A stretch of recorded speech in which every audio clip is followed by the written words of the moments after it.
Tervehdys MTV-uutiset livestä. Kansainvälinen levytyssopimus, Suomen kaikkien aikojen toiseksi paras sijoitus Euroviisuissa, lista on pitkä. Blind Channelin elämä on tänä keväänä muuttunut totaalisesti. Ja nyt meillä on täällä studiossa yhteen laulaja Joel Hokka ja bändin kitaristi Joonas Porko. Lämpimästi tervetuloa.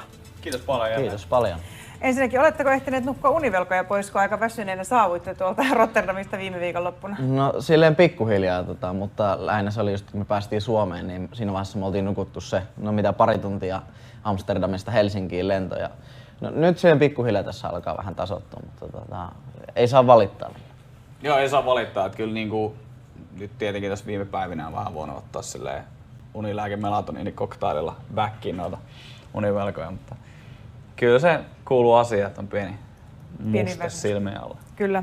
No ennen kuin jutellaan kanssanne teidän tulevasta levystänne, niin palataan toviksi viime lauantain tunnelmiin, kun Rotterdamissa Ahoy-areenalla julkistettiin yleisöpisteet ja Suomi kipusi pistetaulukon kärkeen.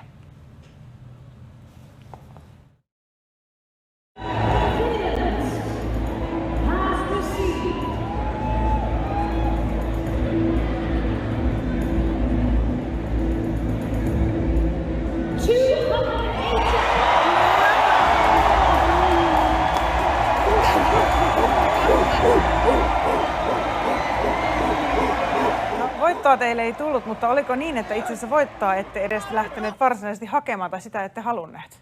Siis reisissä sanottuna, niin kuin tuosta reaktiosta näkee, niin mä jopa vähän säikähdin, kun mentiin sinne kärkeen, koska mua siis pelotti kaikki kansanjuhlat ja se, että me oltaisiin ikuisesti Suomessa se Euroviisuvoittaja. Että kaikki varmaan muistaa, miten Lordille kävi. Se on ikuisesti Euroviisuvoittaja. Mutta nyt jos ajatellaan niin kuin Euroopan laajuisesti ja maailmanlaajuisesti, niin se, että me oltiin niin kuin noin hyvällä sijoituksella, niin on totta kai Suomelle ikuisesti historiaa. Me tullaan aina olemaan Suomelle niin kuin semmoinen tietynlainen Euroviisa-historiaa tehnyt bändi. Mutta jos mennään Eurooppaan, tehdään vaikka pari levyä, soitetaan parisataa keikkaa lisää muutama vuosi, niin mä veikkaan, että jopa 5 vuoden päästä joku meidän uusi fani ei välttämättä heti tajuu tai joku yleisössä oleva, että ne on ollut Euroviisuissa, vaan ne näkee meidät vaan niin kuin tosi potentiaalisena kasvaneena uutena rock-yhtyeenä. Tai no en tiedä, onko se siinä vaiheessa uusi, mutta kuitenkin sillä, että me saatiin se massiivinen promo ja näkyvyys tuolta, miten me lähdettiin hakeen. Eli me tehdään niin kuin kansainvälistä uraa ja saatiin tuolta todella paljon kansainvälisiä faneja. Kyllä, ja toki me nyt silleen, totta kai Suomea edustetaan, niin lähdetään Suomelle hyvää sijaa hakemaan, mutta just tää meni enemmän nappiin meille. Kyllä. No te olitte selkeästi yleisön suuria suosikkeja, niin miltä tuo kokemus nyt tuntuu jälkikäteen, kun reissua on ehditty pureksia muutama päivä tässä? No onhan se silleen meille tärkeä nimenomaan, että nämä enimmät äänet tuli just nimenomaan yleisöltä, koska yleisön takia me tätä koko hommaa lähtökohtaisesti tehdään. Että kyllä se lämmittää erittäin paljon mieltä. Et kyllä se kertoo, jos meitä soittaa vaikka Lontoon O2-areenalle, niin jos sä mietit vaan niitä tuomareita, niin silloin siellä on 3 tyyppiä yleisössä. Jos sä mietit yleisöä, niin meitä äänesti kuitenkin satoja tuhansia ihmisiä tuolla. Niin siinä on aika monta tyyppiä tulossa keikoille, joka on tietenkin siksi me tätä tehdään. Kyllä. Kiitos teille kaikille. No, onko teillä mitään semmoisia meheviä juoruja tai yksityiskohtia paljastaa sieltä Euroviisujen kulisseista, mitä nyt ei kameroissa nähty tai mitä me ei tiedetä vielä mediasta? No siis tietenkin se on niinku semmoinen klassinen, että siellä oli siis yleisöä jo treeneissä. Et joka niinku päivä treeneissä oli jo täys areena. Et me soitettiin tosi monta kertaa niinku se keikka läpi yleisölle. Et se ei todellakaan ollut mikään semmoinen, niinku, että nyt ne menee ekaa kertaa Euroviisun lavalle ja niitä jännittää tosi paljon, vaan se oli tosi automatisoitu se show silleen, että me niinku tiedettiin tasan mitkä kamerat tulee missä kohdissa ja miten se tehdään. Et se oli tosi niinku selkärankaan silleen tietyllä tavalla painettu, että sitä ei tarvinnut hirveästi miettiä. Ja kyllä se kommelluksiakin tapahtui. Kyllä no siis silleen muutaman kerran, yhden kerran mulla aukesi, niin koko käsi meni ihan verille, mä paskoin mun käden. Sitten toisella kerralla, saman tien kun mä tulin lavalta, niin tuli semmonen instant oksennus silleen.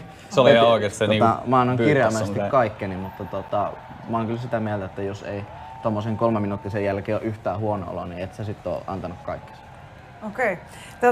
Euroviisussa nousi myös tämmöinen huumekohu Italian esiintyjistä ja tämä italialainenhan oli teidän kaveri.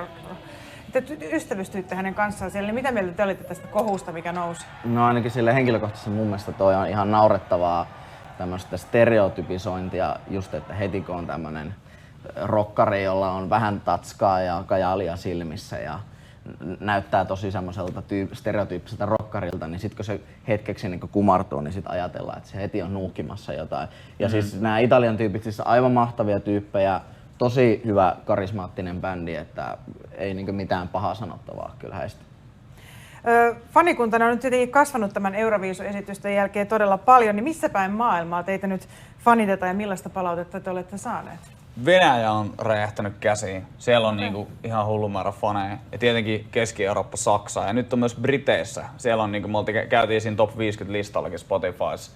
Ja Ruotsissa on ilmaantunut, että me ollaan siellä vieläkin top 20 Spotifyssa, eli selkeästi. Jotain mitä nyt muistelin, että jossain noin 25 maassa toi meidän biisi nousi niin Spotifyn Top 50. Niin, top 50 joukkoon ja se oli maailmanlaajuiseksi 68 kuunnellun biisi koko maailmassa, joka taitaa olla niinkö... Se on Suomen historian korkein sijoitus Spotifys niinku ikinä. Et edes, mulla ei ole faktoja, mutta mä luotan Joeliin. Mulla oli siis, mun mielestä Sandstorm on ehkä käynyt siellä jossain vaiheessa, mutta tää Alman Bonfire-biisi oli 73 sijalla.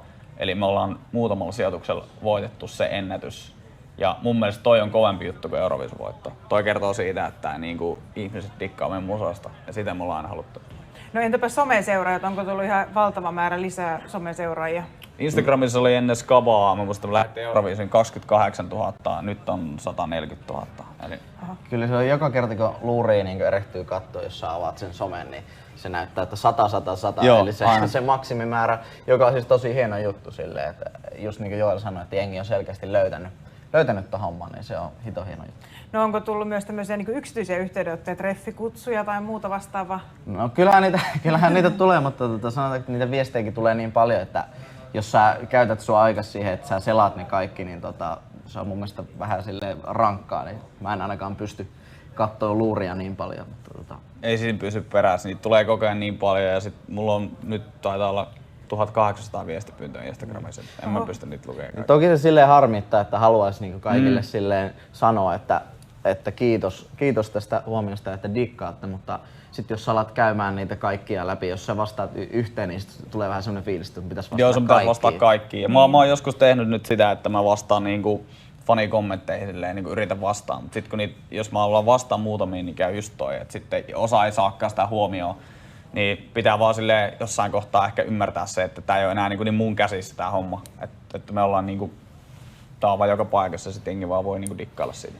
No onko se yllättänyt tää huomio nyt sitten, että teidät osaisitteko varautua etukäteen? No siis kyllä mä uskon ja me uskon, että aina on ollut se tilanne, että tai me ollaan uskon, että sit kun oikeesti jengi löytää tän homman, niin kyllä me ollaan luotettu siihen, että jengille tää varmasti maistuu, että me ollaan uskottu tähän omaan hommaan, niin ei se silleen yllätyksenä tullut, mutta toki nyt tää kaikki on tapahtunut tosi nopeasti, että se nyt saattaa tuntua vähän silleen oudolta. No miten kadulla kun kuulijat, tunnistetaanko siellä, tuleeko ihmiset kommentoimaan? No sanotaanko, että ei tässä kerennyt vielä kulkea kadulla, että katsotaan nyt tässä pikkuhiljaa, kun pääsee elämään ehkä vähän normaalimmin, mutta meilläkin on niin paljon hommaa, meidän pitää tehdä levy, keikat alkaa nyt toivottavasti, niin tässä on tosi paljon duunian kanssa ja me ei haluta missään nimessä pysähtyä nyt ja jäädä vaan fiilistelemään tätä suosiota, vaan nyt on niinkö vaihdetta 5 vielä 6. No millaista huomiota olette saaneet kansainvälisissä medioissa? Oletteko ehtineet seurata? Me ollaan oltu siis ainakin niinku isoja metalli- ja rock-medioita, niin kuin Loudwire, Metal Injection.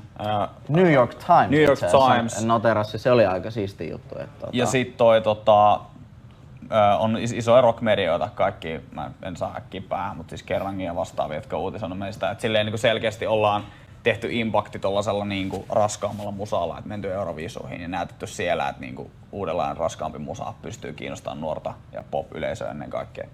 No nyt kun tämä valtava huomio on tullut tälle kauhealla ryminälle ja niin kuin ihan muutamassa päivässä, niin onko tässä nyt riski siitä, että nousee niin sanotusti pissahattuun ja miten pysyy jalat maassa? En usko silleen, koska me ollaan tehty tätä bändiä liki 8 vuotta ja me ollaan tehty niin monta kertaa semmoista, että me ollaan tuolla Euroopassa omakustanteisesti asuntoautossa, jossa on 3 sänkyä, niin 6 tyyppiä ja me ollaan oltu sillä kuukausi erittäin askeettisessa olossa ja me ollaan rämmitty niin sanotusti suossa, että nyt osaa jotenkin arvostaa tätä kyllä, että ei kellään ole varaa lähteä keulimaan. Takki auki saa totta kai vähän olla, mutta ei tietenkään saa olla kusipää. Mä siteeraan meidän promoottoria, että se sanoi mulle 2 tuntia ennen meidän vetoa finaalissa, kun mä olin tosi väsynyt. Mä sanoin, että mä olisin vähän aikaa lepää jossain. Että mä sanoin, että mä oon tosi raskas ihminen, jos mä en nuku. Niin se sanoi, että joo, että saa olla rock-tähti, mutta ei saa olla kusipää. Ja se on niinku hyvä silleen. Totta kai siis tosi monellehan me näyttäydytään nyt, kun me ollaan niinku suosittuja. Me näyttäydytään kusipäin ja se pitää vaan hyväksyä, että kaikki ei voi digata meistä. Ja se kuuluu asiaan. Ja se on toki siis jossain määrin varmasti semmoinen perinteinen suomalainen mentaliteetti, että ihmiset niin vähän arastaa semmoista, jos joku uskoo liikaa itsensä tai on tosi määrätietoinen, niin se saattaa nähdä hirveän helposti ylimielisyytenä. Mutta ne kaikki tyypit, ketkä meidät tuntee, niin me ollaan oikeasti aika hauska porukka sille. Niin just, tavallisia miehiä. No te allekirjoititte Euroviisun aikaa kansainvälisen levytyssopimuksen, niin oliko se nyt hienointa, mitä tämä reissu nyt teille antoi? Oli varmasti yksi hienoimmista asioista. Mä oon pitkään haaveillut siitä, että me saatais nimenomaan niin kansainvälinen diili aikaiseksi. Päästäis niin näyttää musaa tonne rajojen ulkopuolelle ja ennen kaikkea viemään suomalaista niin musaa. Koska musta tuntuu, että on tosi pitkä aika, että on tullut niin isoja bändejä ja artisteja Suomesta, jotka niin vallottaa maailman. Ja mä oon aina ihaillut sitä, että täältä pienestä maasta pohjoisesta pystyy tulemaan niin bändi tai artisti, joka oikeasti näyttää koko maailmalle. Ja se, että me saatiin iso kansainvälinen levyyhtiö taakse, ja etenkin joka on erikoistunut tämän tyylin musaan, niin joka on siis varmaan isoimpia rock kautta metallilevyyhtiöitä, niin se merkkaa kyllä tosi paljon ja on ehdottomasti ton reissun yksi isoimpia kohokohtia meille. Milloin teiltä on tulossa uutta musiikkia tämä seuraava levy sitten? No uutta musaa voidaan kyllä luvata jo tämän vuoden puolella, mutta siitä sitten lähempänä lisää. Ja levyhän meillä on määrä julkaista sitten ensi vuoden puolella. Jatkaako se samanlaista tämmöistä Dark Side-kappaleen mukaista teemaa? Ehdottomasti, että siis tosi monipuolinen lähtö on kyllä tulossa. Että me ollaan käytetty tosi paljon aikaa jo viime syksynä biisin kirjoittamiseen, koska me vähän osattiin aavistaa, että jos tämä Euroviisus-tuntti menee maaliin, niin meillä on tosi paljon kiirettä.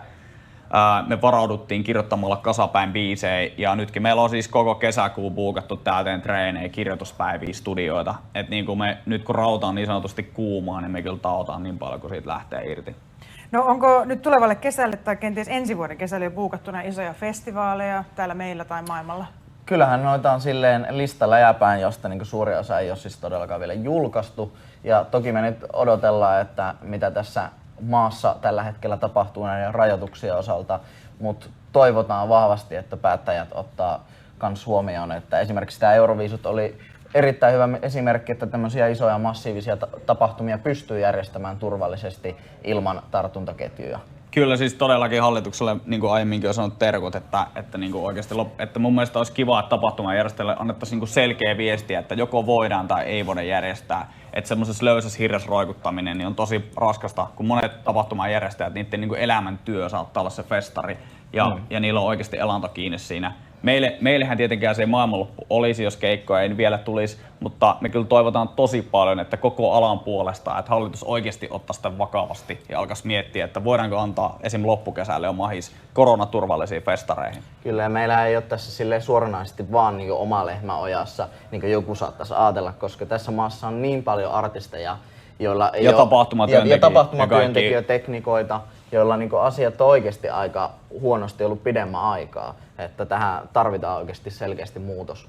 Mutta ilmeisesti hallituksesta oli myös huomioitu tämä teidän hyvä Euroviisu-menestys, että jollain tavalla saitte sieltäkin jotain huomiota vai? Joo, kyllä meille tiede- ja kulttuuriministeriöltä tuli tämmöinen onnitteluadressi, että ollaan otettuja, mutta toki ei enää tää ala adresseilla pyöritty. Jep. Niin, että se ei vielä ihan hirveästi sitten lämmitä. No, onko teillä nyt jonkinlaista yhtä tiettyä asiaa, jota kohti te tällä hetkellä pyritte? Siis mä jotenkin silleen olisi kiva, että saataisiin kirjoitettua oikeasti niin kova albumi, että me voitaisiin olla tosi ylpeitä siitä. Että se on se niin just juttelin legendaarisen Rasmus-yhtiön Lauri Ylösen kanssa siis puhelimessa pitkään. Ja se antoi vähän semmosia vinkkejä ja sanoi, että muistakaa aina musa ja keikat edellä. Että kaikki muu on loppupeleissä silleen toissijasta ja kaikki muu seuraa sitä.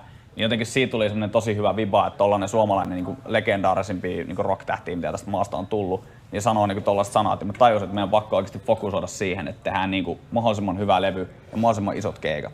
Ja toki nyt silleen ihan suoranaisesti päätavoite, että Blindsista tulee yksi maailman suurimmista rockbändeistä. Kyllä, ja se on mun mielestä ihan realistinen näillä näkymin, että se tulee tapahtuu muutaman vuoden sisään. No siinä on ihan hyvä tavoite teille.